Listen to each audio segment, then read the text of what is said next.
It's natural rights, American law, fundamental basic common sense, a ton of NRS codes, including false testifying, trespass on private property without a warrant based upon probable cause and an affidavit indeterminate to support it, without consent, without any permissible purpose, under the pretext of a danger. As you might be able to see on there, those two larger vehicles of that 1957 Dodge D500, the D standing for Daytona 500, which they must have produced 500 of those in order to race those in the Daytona 500, a noteworthy automobile race. That automobile is a two-door hardtop, no-post Hemi, powered by a 325 cubic inch actual hemispherical, not to be confused with what they offer today, motor plant. It has a pushmatic transmission. It is a significantly historical important classic collector car, which was purchased as an investment.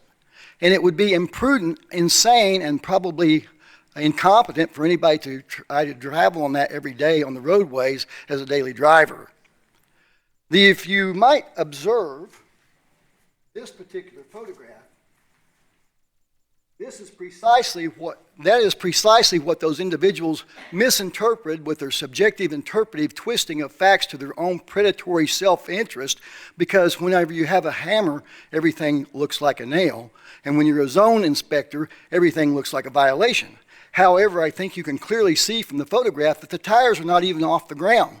That's because those jacks that are spread out supporting the cross member, which there's two of them, to balance the car, to make it as safe as possible, not dangerous as falsely claimed. I suggest that the Board of Supervisors may want to introduce me to the overrider for your casualty actuarial insurance protection, because this is going to cost you. Thank you very, very much for your diligence. I certainly can't explain the complexities, but let's just say I was armed robbed, grand theft auto, under color of law, therefore they were outlaws, and you were complicit in it because you failed to do your due diligence and oversee, properly instruct your agents and actors. I've got about a ton of Supreme Court decisions here I'd like to share with you at some time. Thank you. Pass them on to our lawyer here. Thank you. Anyone else wishing to speak during the public comment section? Seeing and hearing no one, we are adjourned.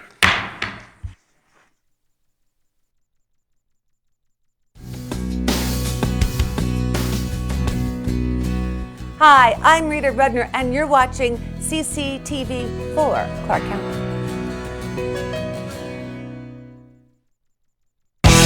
Are you a fan of Sunset Park? Clark County Parks and Recreation wants you to volunteer for its new Sunset Stewards program aimed at improving the visitor experience. Volunteers accepted into the program would be asked to patrol the park for at least 4 hours each month, report problems, and interact with park patrons in a positive way in order to educate them about the wildlife and caring for the 323-acre regional facility. For more information, please call 702-455-8200 or email sunsetstewards@clarkcountynv.gov. Coming up on the next edition of In Your Neighborhood, Vice Chairman Larry Brown tells us all about his district, District C, and valley-wide issues, including transportation. That's all In Your Neighborhood, right here on Clark County Television.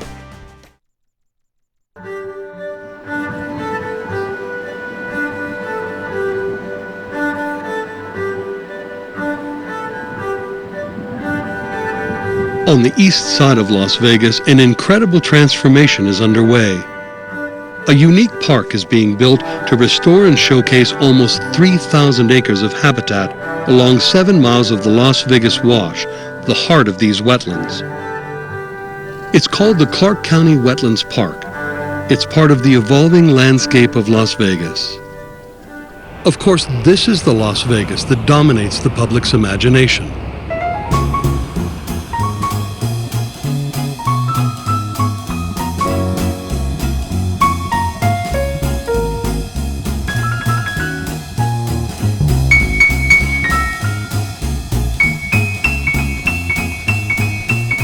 You'd think places like these wouldn't have much to offer nature, but some of these historic casinos will provide the foundation for this park.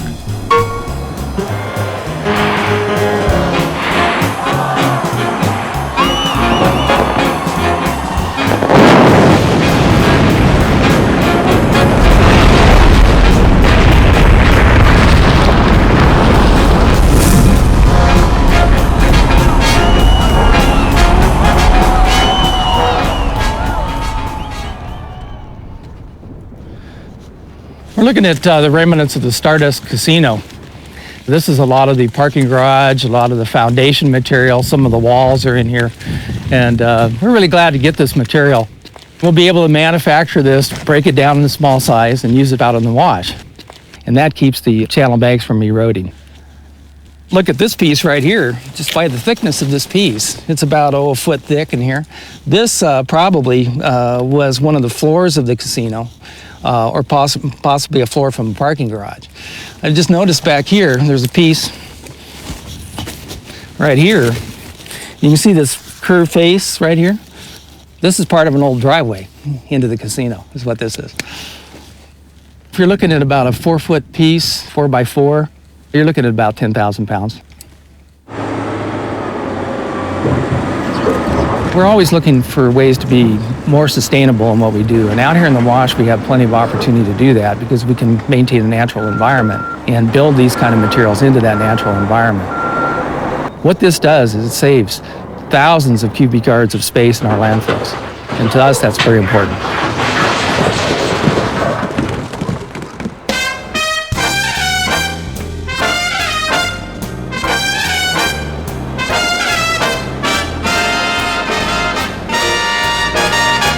We drive up and down the wash and we say, here lies the Stardust Casino, here lies the El Rancho Casino.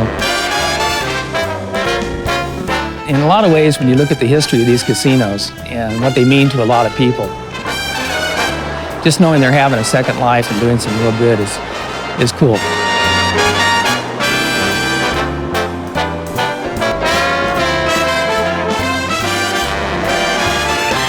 The Las Vegas Wash, a critical part of the valley's watershed, courses through the middle of the Wetlands Park. The wash's history reflects the growth of our city. I became enamored and fascinated by what happens to water in this valley and how we use it and how we take it for granted. It's a priceless resource and it's a scarce resource. If you look around this entire valley, it is 1,635 square miles that drains here, ends right here in the Las Vegas Wash. The wash drains into Lake Mead, which is Las Vegas's main water supply. Everything that goes into the lake comes back. Originally, the wash only flowed during seasonal rains, but in recent times, development in the region has completely reshaped this fragile waterway. In the 1950s, city growth added urban runoff and treated wastewater to the channel, turning the wash into a year-round flow. This additional water created a thriving wetlands habitat.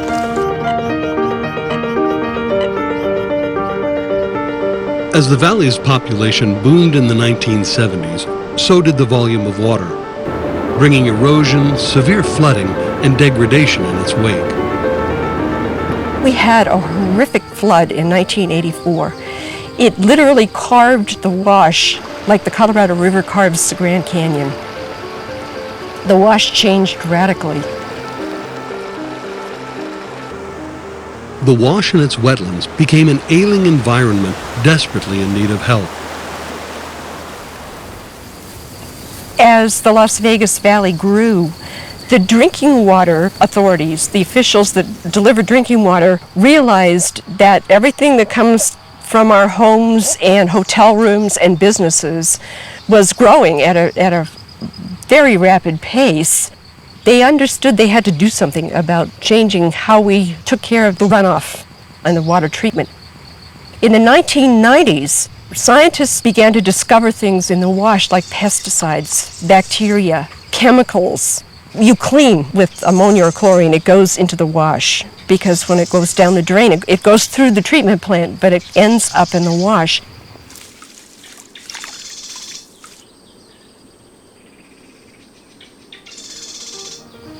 Wetlands are nature's filters.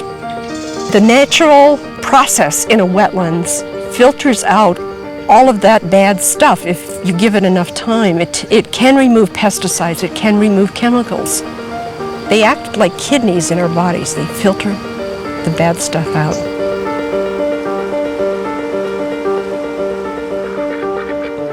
The building of the Clark County Wetlands Park brings together a team of experts and volunteers with common goals: to stabilize the wash, help clean the city's water supply, and restore lost wetlands and native habitat, all while creating a natural oasis for urban visitors.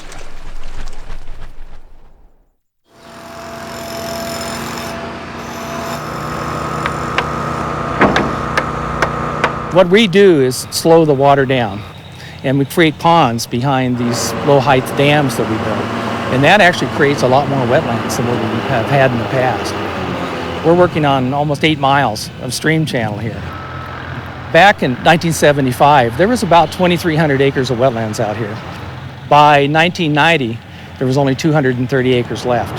So our effort is basically to recreate a lot of that wetlands.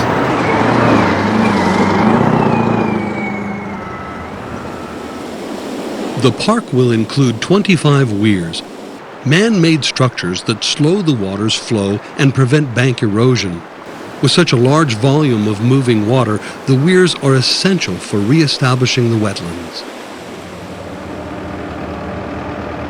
We have diverted the wash around our construction sites so that we can work in the dry and not get all muddy and have a good foundation.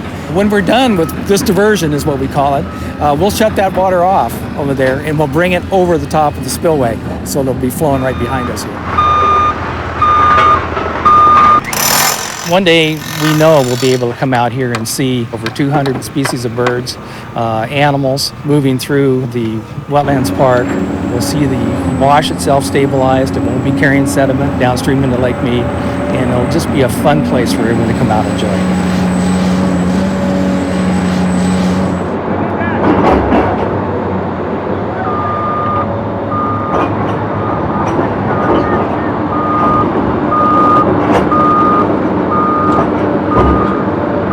The contractor's finally setting the bridge on the concrete pedestals that we've placed here prior, and this is the first section of 7 that we'll be setting. And it'll serve as a pedestrian bridge to get access from one part of the park to the other.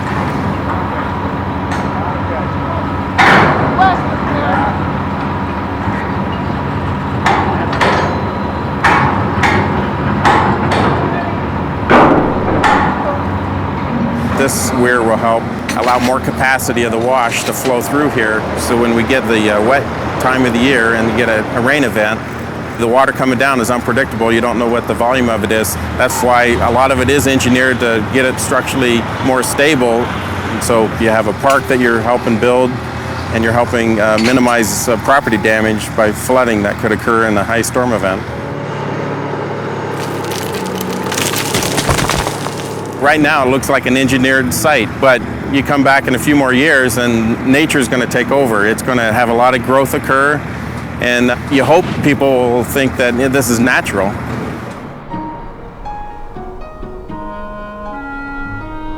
Clark County is a vital, densely settled urban center, one of the most rapidly growing places in the United States. As the population increased during the 1970s, citizens began to voice their concerns about how the growth was impacting the Las Vegas Wash and its wetlands. It started with the Las Vegas Wash Development Committee, which was a county committee.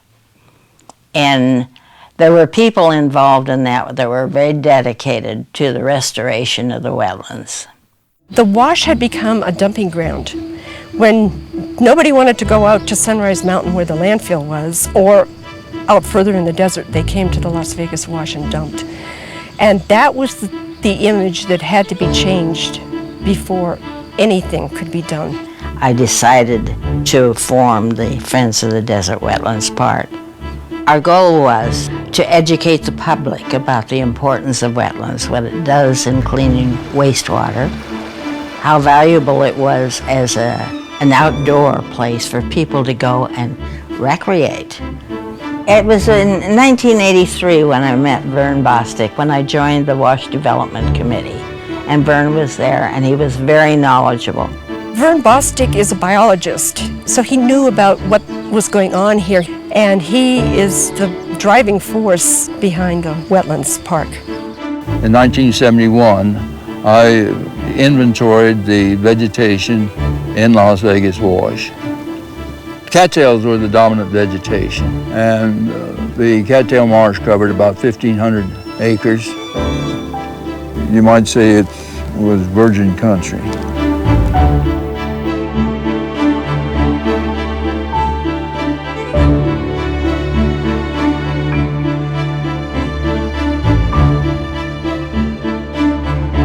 Educating the public involved a number of things. We held public meetings. We set up tours for students. I personally went on radio shows. As citizens worked to raise awareness of the value of the wetlands environment, the wetlands themselves were vanishing. Vern Bostick's photos documented their decline during the 1970s, 80s, and 90s. Vern was writing letters to the editor frequently, and if I did an article that explained something, he would elaborate on what I said. People started reading those stories and they started making the front page. And to the Las Vegas Sun's credit, we ran water stories front page news. As people became more environmentally aware, then they recognized the value of it. During the 1990s, the Wetlands Park finally became a reality. Nevada voters funded park development and Clark County created a park plan. Local, state, and federal agencies, citizens, and environmental groups created the Las Vegas Wash Coordination Committee, a group dedicated to ensuring a healthy future for the wash and the wetlands. I think it was Mark Twain that said that whiskey's for drinking and water is for fighting. Without Vern Bostick and without Norma Cox and without the scientists and the officials that paid attention to the public, there would not be a wetlands park today, and we'd probably be covered in concrete. We'd probably be sitting in a concrete channel. Decades later, the community's commitment to building the Wetlands Park remains strong. Today is our semi-annual green up. Twice a year, we come out to the wash and have a planting event that's open to the community. We're reaching record numbers. This year we're expecting close to 700 people at this event. What a great way to get the kids involved in, understanding our environment and appreciating our environment. Part of the park's effort is to build a bridge for the community, a place for them to have a resource to see the history of Las Vegas, because the wash itself is a part of Clark County's history. It's important that you have stewardship. And so we think by getting the community involved, that's exactly what we're doing. We're getting them vested in this project so that it can last for generations. We're going to take these out and stage them by red flag, so grab two at a time. That wasn't so graceful. It's really important that you give these guys as good a beginning as you can, because it's pretty harsh out here. How'd you like to be growing out here? Several acres of the park, once dominated by invasive species, are replanted with native plants in a single day. I'm here with a group. It's called Las Vegas Kids for Saving the Air. The supervisor here showed us some of the plants that we planted about a year ago, and they grew into huge saplings. And you can't live without trees and nature because of the greenhouse gases. Trees help with giving you oxygen, and you need oxygen to live. I want to come back here next year and see if I can find any of the plants that we planted. It would just be really awesome. It makes me proud to think that we planted all these trees.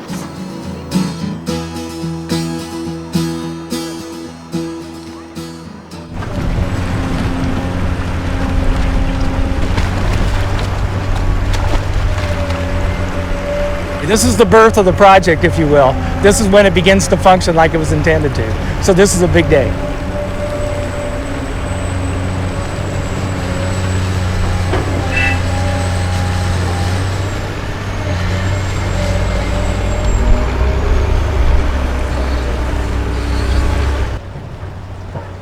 Now the weir is complete, so now we can bring the water back to where it was going originally and let it flow over the weir. So the weir starts to work today.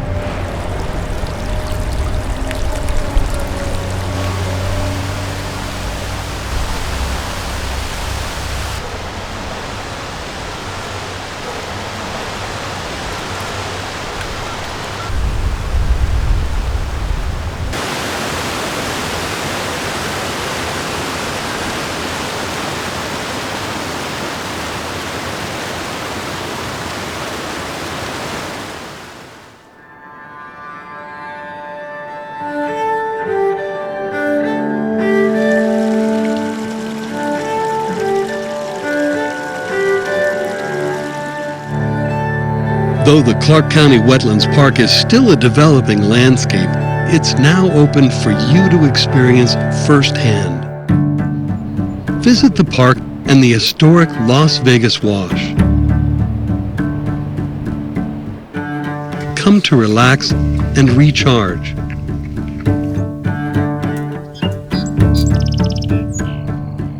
The Clark County Wetlands Park.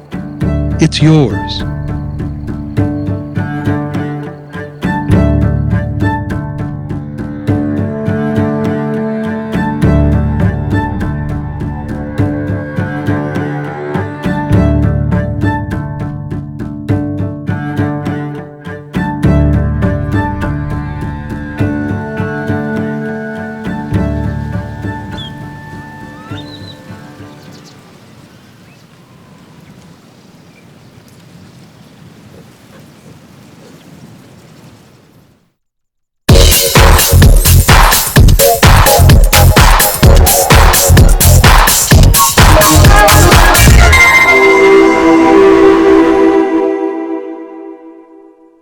What happens here stays here. It's the marketing slogan that goes hand in hand with Las Vegas, and it's recognized across the globe.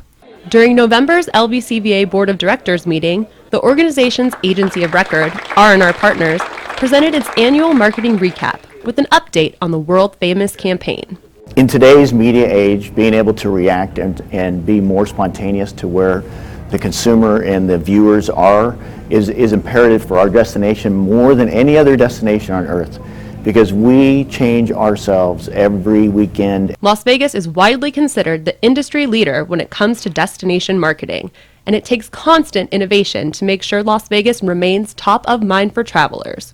A major focus for the LVCVA's marketing initiatives is in the digital realm, with the introduction of innovative apps and experiences like Vegas VR and real-time online campaigns. I think on the new ideas, it's looking at how are we going to tell more stories into the virtual reality, how are we going to get people to engage all the way from the sales floor all the way to the consumers, and it's going to become something more and more people are going to want to experience with the destination.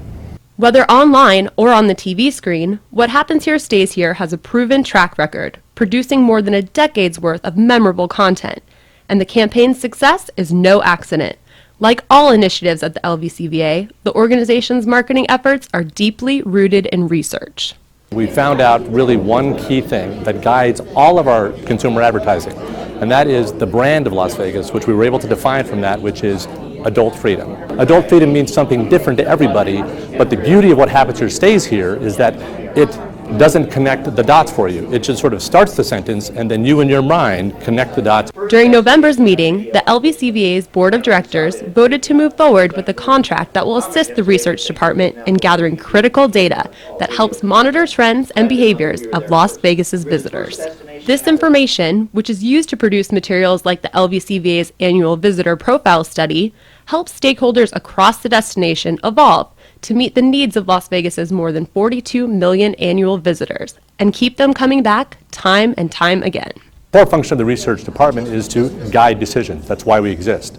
So our more publicly noticed data that we put out is our monthly stats. Every month we put out visitor volume for the destination, occupancy, average daily room rates, convention attendance, so that we can provide a neutral barometer to our hotel stakeholders so they can see how their individual performance compares to the citywide averages. Research produced by the LVCVA proves to be a valuable tool for industry partners. Las Vegas-based Allegiant Air addressed the board of directors in November, and they say collaboration and info sharing is key to bringing more people to the destination. For Allegiant, a top priority is providing routes that make it easier for more people to get to Las Vegas, and they are willing to grow and take risks. Everybody knows Vegas and they all want to come here. My job, I think, is to take down the barrier to people coming, which is we offer nonstop service from communities that don't have any alternatives, and we do it really with a really low fare. As 2016 draws to a close, the LVCVA, along with industry partners, is forging ahead with new ideas, initiatives, and partnerships to achieve its goal of exceeding 2015's visitation record and continuing Las Vegas's reputation as the world's most desirable destination for travelers worldwide.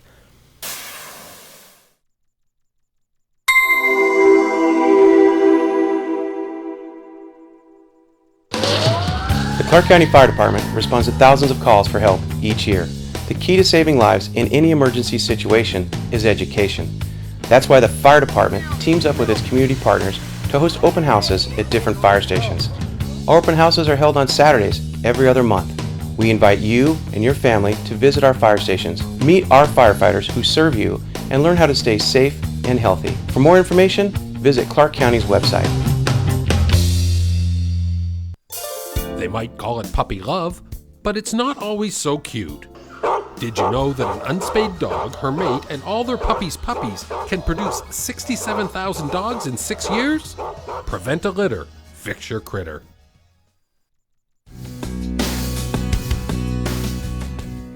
I'm George Wallace, and you're watching CCTV for Clark County. Hello, I'm Randy Swallow. Welcome to In Your Neighborhood.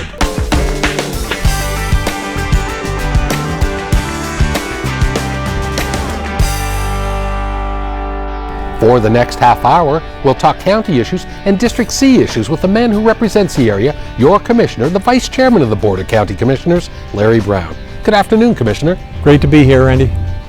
We're here at the Clark County Government Center in downtown Las Vegas. District C is the furthest northwest of the 7 commission districts. Charleston Boulevard is a general south boundary, with Decatur and Rancho Drive as the east borders. Majestic Mount Charleston in the Spring Mountains National Recreation Area is a true natural gem. The rural communities in District C includes Cold Creek, Calico Basin, and Kyle Canyon, all the way to Indian Springs, home of Creech Air Force Base. Here's a quick look in your neighborhood, District C. Majestic Mount Charleston is located in the Spring Mountains National Recreation Area, providing an array of outdoor activities not usually associated with our glitz and glamour. Camp Lee Canyon offers the only high ropes challenge course in the county, while campers, hikers, and bikers can get a taste of Rocky Mountain High just 30 minutes from the Las Vegas Strip. Lone Mountain Park provides in-town recreational opportunities, and a hike up the namesake peak gives a panoramic view of the Las Vegas Valley. And Mountain Crest Park is another well-utilized District C facility with one of the finest disc golf courses in Clark County. And much of the western and northern portions of the Bruce Woodbury Beltway link District C to the rest of Clark County. Commissioner, I think first of all, I guess you get to call this home for another 4 years. The voters of District C re-elected you for your 3rd term. Congratulations. Thank you. Thank you. It's has been, is today, and will continue to be an honor to serve not only the people in District C, but throughout Southern Nevada. It's a true privilege to interact with people, not only here at the Government Center, but out in the Northwest, at the Lone Mountain Park, at church, at the schools. It's great, and we've always talked about it, Randy, but that's what local politics is all about, that we're not down in our offices every day, we're out in the community. We're not in Carson City every 2 years or DC 3,000 miles away. We're here, we're part of the fabric of what makes Las Vegas so great. And again, I'm just happy to be re-elected. I look forward to serving the people and encourage them once again to be the eyes and the ears out there and interact with our office, offer those comments and concerns and issues. And it's been great. I look forward to another 4 years. And of course you did several years as a city councilman up in the same area, and I think people think of you as a fixture, as a go-to elected official in that area. What types of things have changed in all the years, decade and a half or so, in your years of public service, Commissioner? Well, it's been interesting. The Northwest has been one of the biggest growth areas in Clark County, and not only representing the city and the county. It's always raised all those issues of growth, as far as, do we have the schools, do we have the infrastructure, are the parks built, how do we balance the commercial growth and the residential growth. So it's been an area that has always had action. The good news about the Northwest, and this goes back to my city days, is the citizens in District C and Ward 4 when I was at the city, very active, very aware. They keep up to date on the issues, which has been a tremendous asset serving in office, because they're the ones that provide that input. They're the ones that provide that direction. And here's some concerns that you may not have known about. And that area of town is, and it's done so well. We have some of the nicest parks out there now, with the Lone Mountain we'll talk about a little bit later. But I think the key has been that the citizens are active, very, very involved, engaged, and most importantly, they stay up on what we're doing. Commissioner, I know as the chairman of the Regional Transportation Commission, transportation is very, very important to you. And in fact, during the last campaign season, we saw you on the TV quite a bit talking about question 5, which the voters did pass, which is the Fuel Revenue Index 2, I believe. Yeah. Tell me a little bit about that and why you feel so strongly about it, Commissioner. Randy, it was, I think it was, but for the first time I was elected to office at the city, this was one of the biggest victories that I've been involved with, and with so many people involved as far as the partnership and the construction industry, the Chamber of Commerce's, citizen groups, homeowners associations. But fuel revenue indexing, which the first go around was a 3-year trial where we raised the gas tax per gallon, and that money was dedicated to improving our streets and improving the safety, increasing mobility more efficiently around the valley. And the commitments we made on the front end of FRI1 were, we were going to come up with a specific dollar amount targeted to very specific projects with specific timelines, deadlines. And the report card came back with straight A's. We had done everything we said we would do. And I think that was critically important in building the credibility when we came back and said, our pilot program worked. We're asking you if we can continue it for the next 10 years to continue to invest in infrastructure. And it was very successful. I mean, the initiative passed with over 56% of the vote. Again, I think it was the messaging. We were very specific with the citizens as far as, here's what we anticipate raising. The Clark County Commission actually put a cap on that. So in a year that maybe that average rolling index would go beyond, we put a cap of 4 cents. We don't even think we're going to get there. But over 10 years, the FRI2 will allow us to raise $2.8 billion to invest in Southern Nevada, specific projects in Southern Nevada, priority hiring Southern Nevada workers, and reaching all parts of the community, both some of our bigger companies and our smaller companies. It's just been great. And I think, again, the key was it was a public safety issue. And I was very appreciative of the fact that we raised the awareness of the importance of investing in our roads, our sidewalks, our safe routes to school, because at the end of the day, people do want to move around easier, more efficiently, and most importantly, safer. The western and the northern beltways are two of the last parts of the beltway that need to be buttoned up. Are those some of the projects that are on the table for Very the FRI? much so. Out in the heart of District C, we have a major project, almost $100 million project that's well underway. It's been underway for over a year, but those familiar with the Northwest, at Lone Mountain and at Ann Road, currently we have lights that arterial traffic is going onto the beltway, and it certainly causes not only backup and congestion, but a safety issue. This leg of the beltway will build out fully the actual beltway portion. A true interchange is going to be built at Lone Mountain and at Ann Road, just like you see throughout the western and southern part of the beltway. And also an overpass, dedicated overpass at Centennial, right in front of Centennial High School, over the beltway, which is another access into and out of the Providence Master Plan community. Again, it's a $100 million project.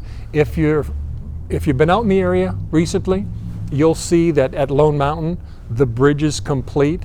They're actually building the road itself in and around that. Ann Road bridge is well underway.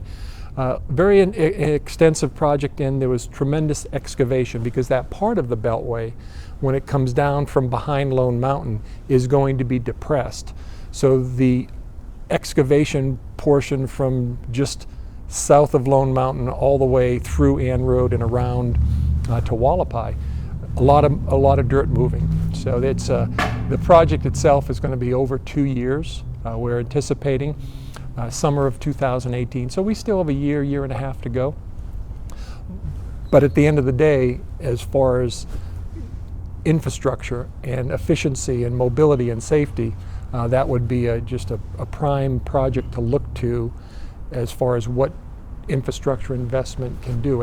And we talk safety, which is the priority, but also the jobs that are created with infrastructure investment, with roads, with our water lines and our sewer lines and our flood control facilities. I mean, these are public work projects that keep businesses doors open. And there's been a wonderful emphasis over the last decade to make sure that our public work projects are targeted towards local Southern Nevada workers. And our track record, again, has been excellent.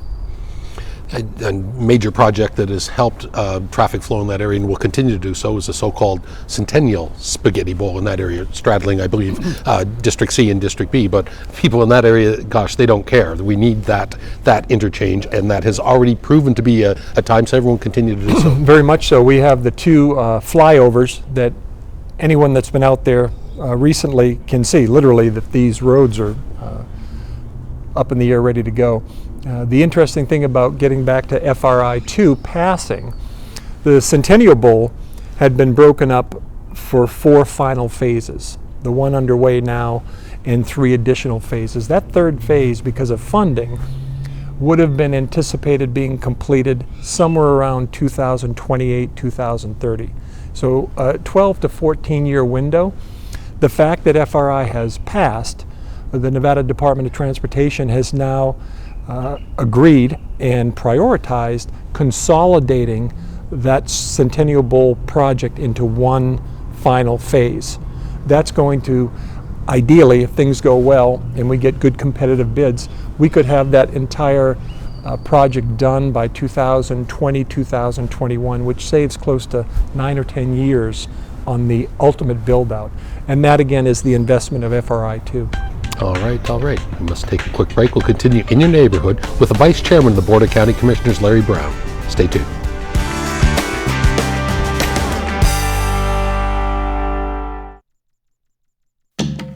Do you know when to go on a yellow flashing arrow? They're popping up all over Clark County, and they're the new signal for turning left at intersections with a dedicated left turn lane.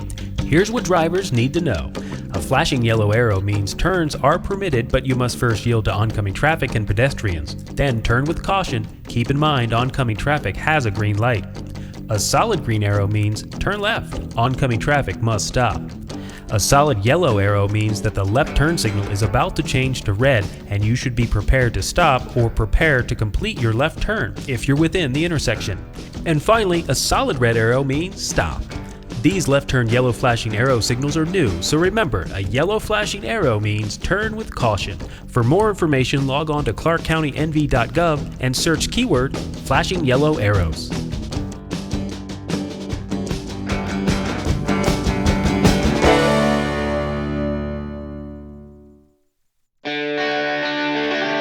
District C is home to Mount Charleston.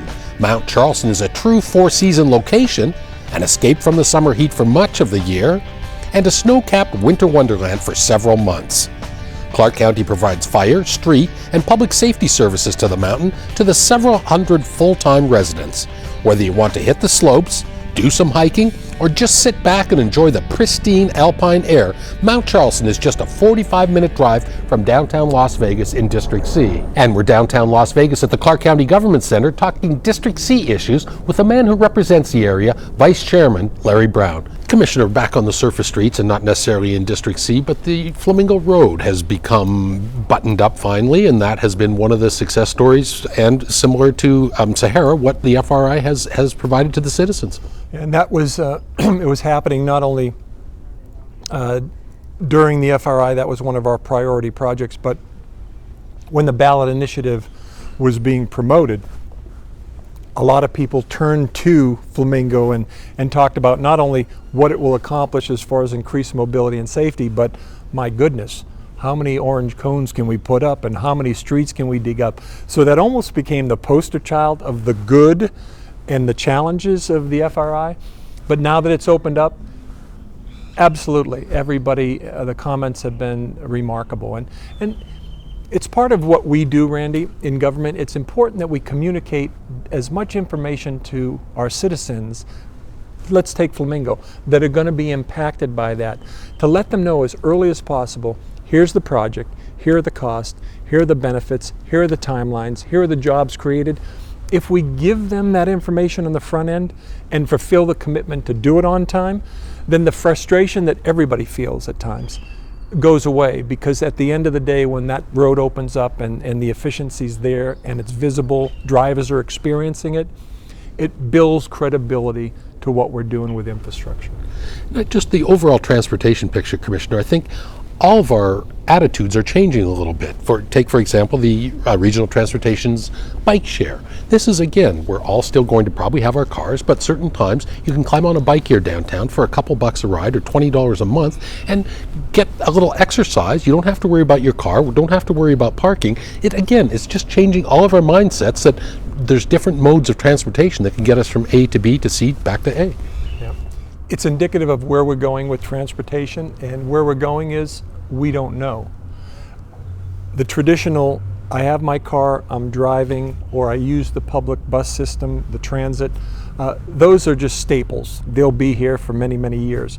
But when you start looking at our express routes from the Northeast, West Cliff and out in Durango Hills, you can take the express bus in. We have carpool lanes now. Certainly the beginning of what ultimately will be a build out. We have these kind of bike share, these programs that we're all putting into the overall mobility picture. You hear all the time about these millennials.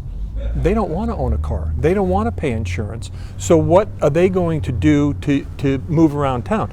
Certainly an Uber or a Lyft, that industry is just booming. Bikes, walking. We have to create all that as a master plan for mobility.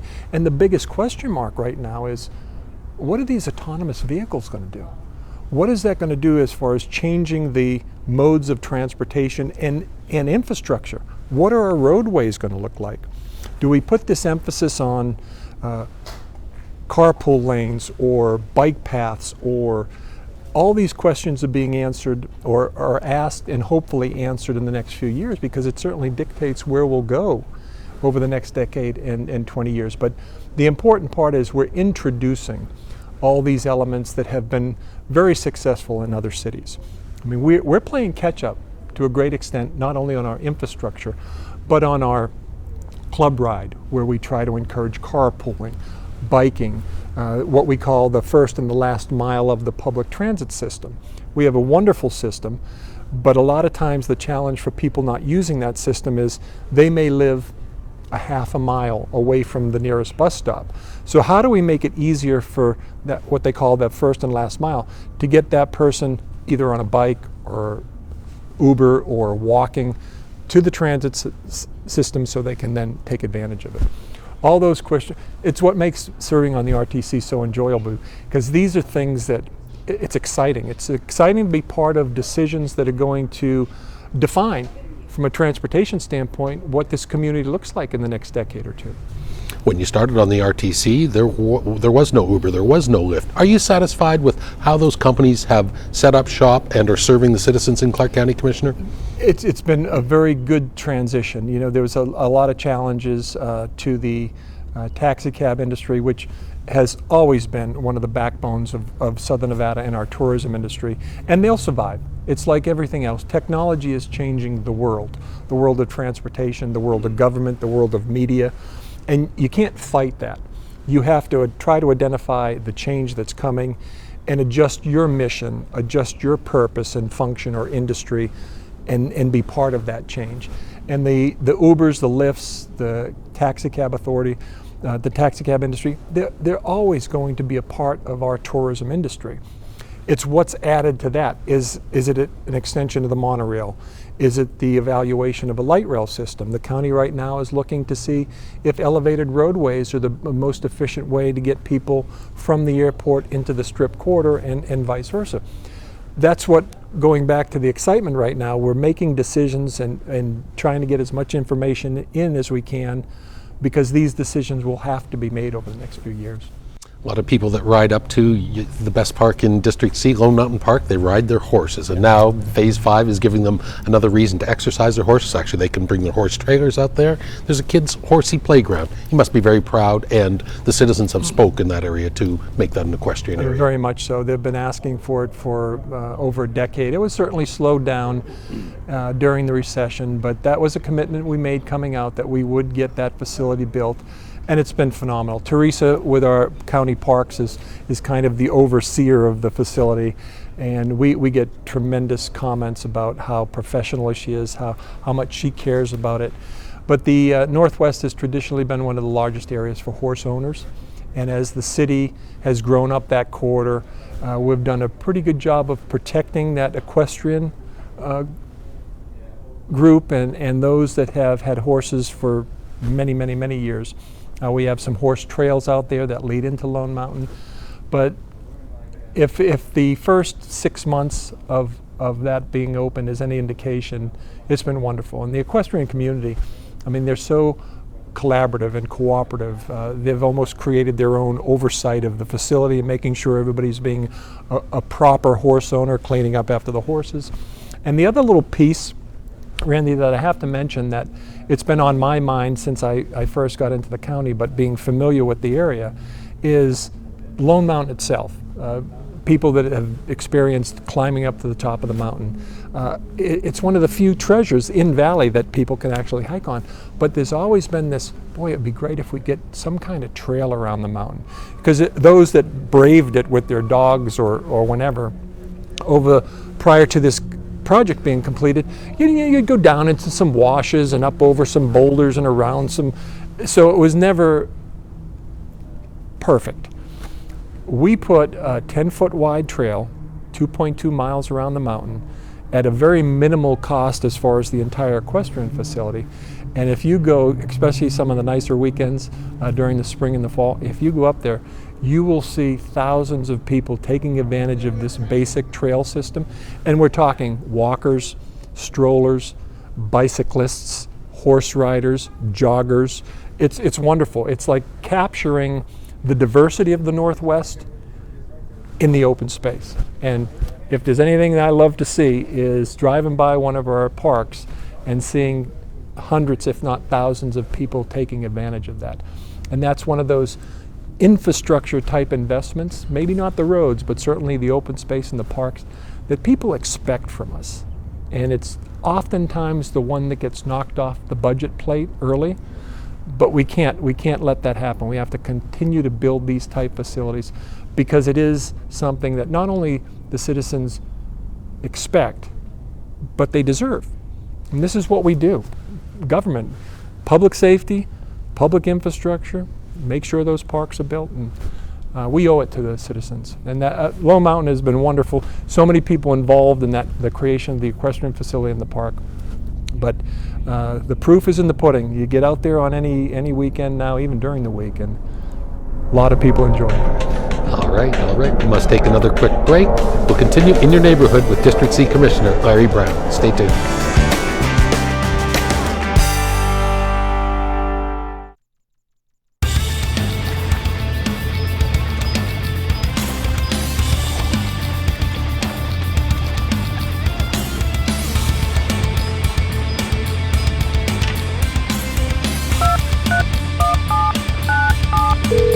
Thank you for calling the Jury Services Office.